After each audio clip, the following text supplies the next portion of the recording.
যাত্রা জগତর বরিষ্ঠ কଳାକାର তথা ଚରିତ୍ର ଅଭିନେତା ବାସୁଦେବ ମହାନ୍ତି। ଆଉ ମୋ ଯାତ୍ରା ଜୀବନ ଦୀର୍ଘ 50 ବର୍ଷ ହେଇଗଲାଣି। ତେଣୁ ବର୍ତ୍ତମାନ କାର୍ଯ୍ୟରତ ଏ ବର୍ଷ ନୂତନ କରି ଆସିଛି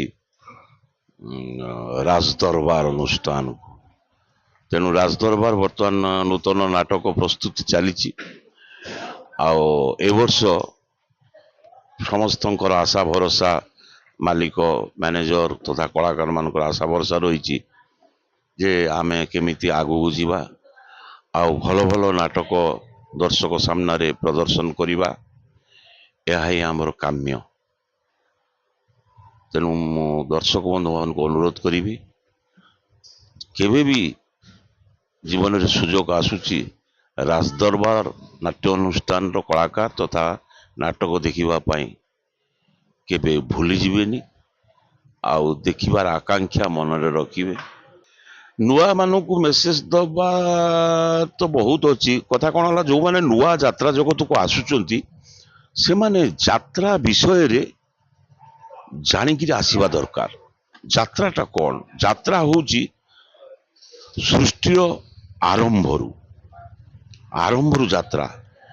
ଯେତେବେଳେ କି ଇଏ ନଥିଲା ରେଡ଼ିଓ କି ଦୂରଦର୍ଶନ କି ପଥପ୍ରାନ୍ତ ନାଟକ, ଅମୁକ ବହୁତ ନାଟକ ଏମିତି ନଥିଲା। ପ୍ରଥମ ନାଟକ ହିଁ ନାଟକ ଆରମ୍ଭ, ନାଟ୍ୟ ଆରମ୍ଭ ସିଏ ହଉଛି ବ୍ରହ୍ମାଙ୍କର ସୃଷ୍ଟି। ସେ ନାଟକ ହଉଛି ସମୁଦ୍ର ମନ୍ଥନ।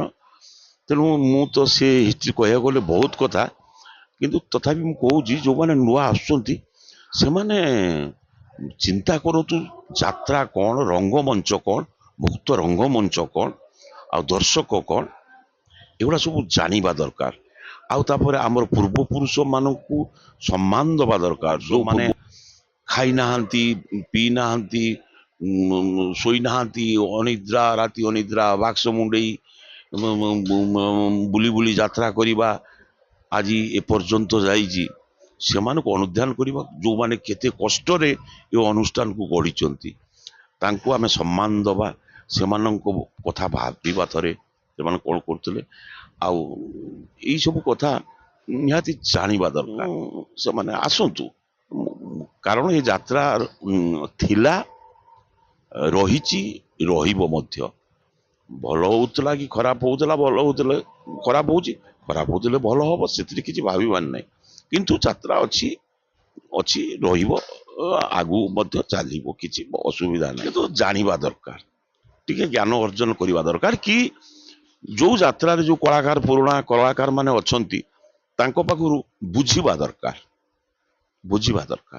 ବୁଝିସୁଝି କର୍ମ କଲେ କିନ୍ତୁ ଭଲ ହବ ବୋଲି ମୁଁ ଆଶା କରୁଛି। ଜୟ ଜଗନ୍ନାଥ।